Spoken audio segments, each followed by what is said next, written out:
Pastor Tracy McGuire, and today I'm here at J. Reuben Long, right in front of the facility where I'm at every day. I'm here with Nathan, and we're here to talk about what restoring hope and how it's affecting the men here, how God is restoring their lives and giving them hope. Anything you'd like to share?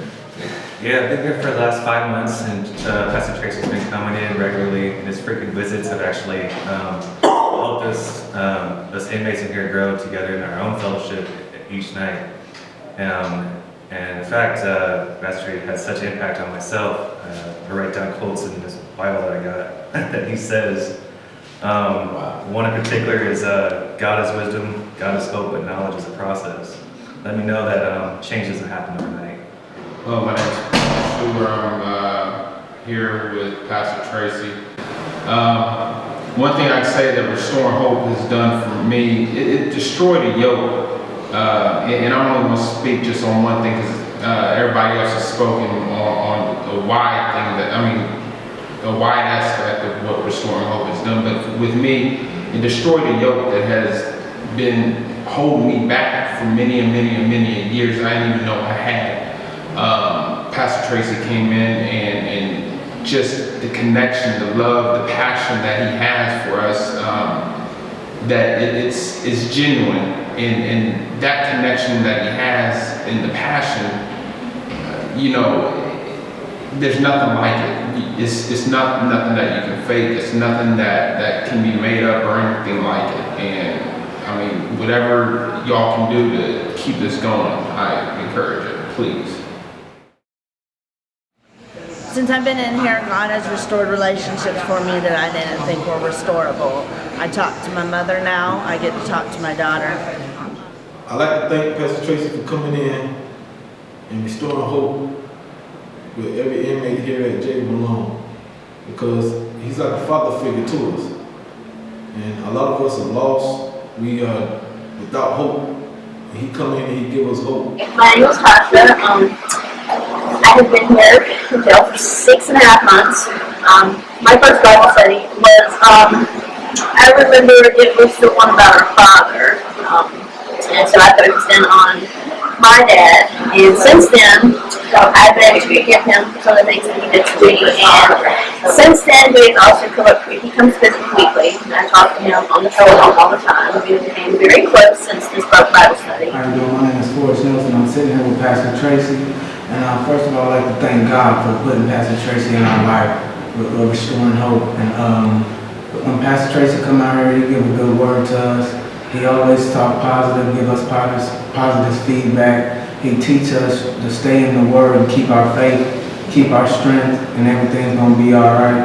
And with that, you know what I'm saying, I just keep my head up, constantly pray to God, constantly thank God for putting Pastor Tracy and restoring hope in our life. We're really trying to make a connection with these men and their families, so when they go home, even their homes, their lifestyle at home will change. My name is Jessica. I've been here about 212 days through the ministry. I have now found my understanding of a higher power. It's been a really rough ride to surrender everything and be willing to actually find a faith that I'm feeling from the inside out. It's really neat, I guess, to finally figure out who I am and who I'm going to be as a person once this leg is over for me. Hey, my name's Adam Morris. I've been here for 8 months now.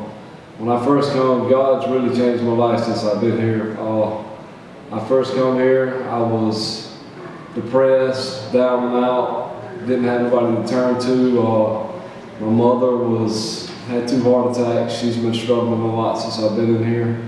And this guy come to me and he says, "Why don't you read some Christian material?" And I was like, "I guess." And then to make it short, I read it and God spoke to me. And then I read another book called Unchained, and it was about the way God changed the biker that was on drugs and alcohol and turned his life around and give him a ministry and things in that sort. And God spoke to me, and it was like, I said, if he could do it to him, he could do it to me. So I've just been steady striving to learn his word and to do His will, and through Pastor Tracy coming here, there's many times that he's come here that the same thing that he would be speaking on, it was the same thing that I was either reading or talking to somebody about, so kind of confirmation that it was, from God. So, and I just been, every time he comes, it's something that he says or does that I had either been talking to somebody about or God spoke to me. So I enjoy hearing his word when he comes here, and I just, to make a long story short, my mom, she's doing better. God's touched her in the last 8 months through prayer, a lot of prayer, and faith. He's brought my mom a long ways, and he's brought me a long ways also. I look at things a lot different now. I don't worry about things, and I have faith God's going to work everything out. God's restored bridges through my family that I've burnt, and he's put people back in my life I never thought that would ever happen. So, and it's through faith and being obedient to his word. And I just want to thank Pastor Tracy for continuing to come in fellowship with us. Hello, I am Marcus Marine, and I want to let you know a little testimony about myself.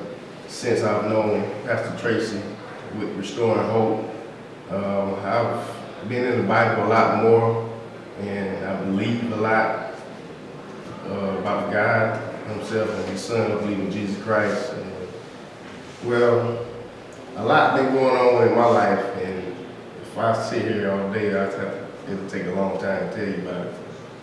I just want to encourage people to, really study the word and believe, and, just continue to deal with the spirit, I guess. All these men, they really make me passionate about what I do, just seeing their faces every time I come in. And I tell them that all the time. I know they think I just said it to be sad, but if it wasn't for them, there would be no Restoring Hope.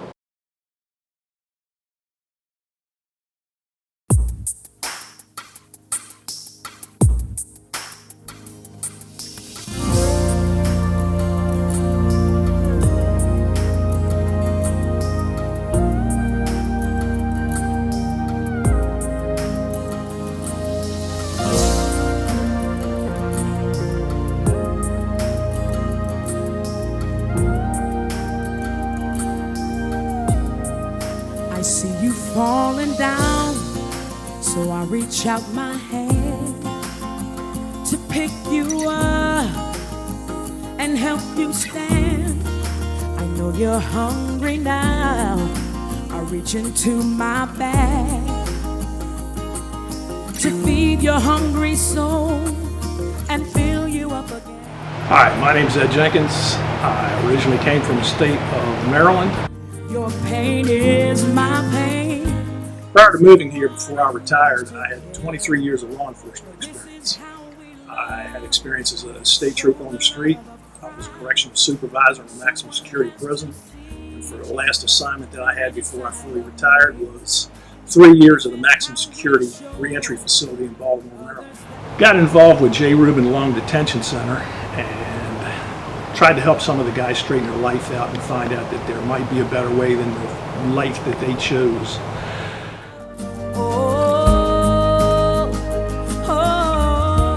Mentoring is so important. There's an old African proverb that says, if you give a man a fish, he'll eat for a day. But if you teach him to fish, he'll eat for a lifetime. I can feel the pain you may feel inside. I want to pray for you. Yeah. You don't have to be. Oh no, you don't have to be afraid. Because your need is my need. Your pain is my pain. This is what it means to care. This is how we love. Show the love of Christ. Somebody's gotta see Jesus living inside of me. This is what it means. This is how we show to care.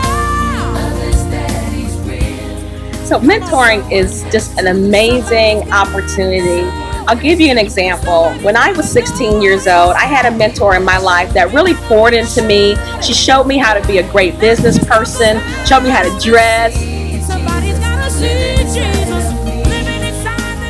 Those are the things that are so essential with any aspect of your life. You need to know how to communicate. You need to know how to balance a checkbook. You need to know how to parent your children. Those are the essentials of life, and we're so glad to be able to offer that to men and women in this program.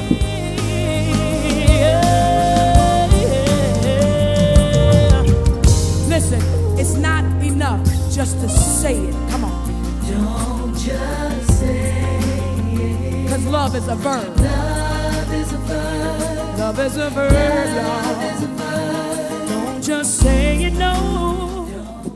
God had placed a vision in me, and he has spoken to my heart out of Matthew 25.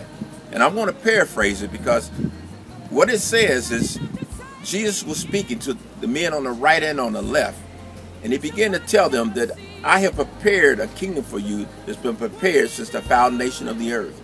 And then he began to tell them that when I was sick, you visited me, and when I was in prison, you came and saw me. And they said, well, Lord, when were you ever in prison?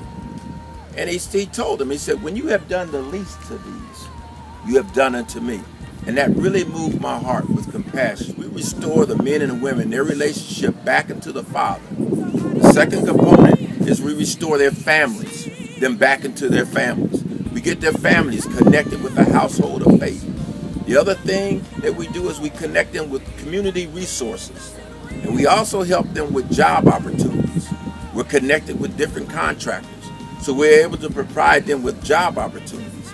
And the last and the most important thing is we provide them with housing. And that's where we need your help. Somebody else, this is how.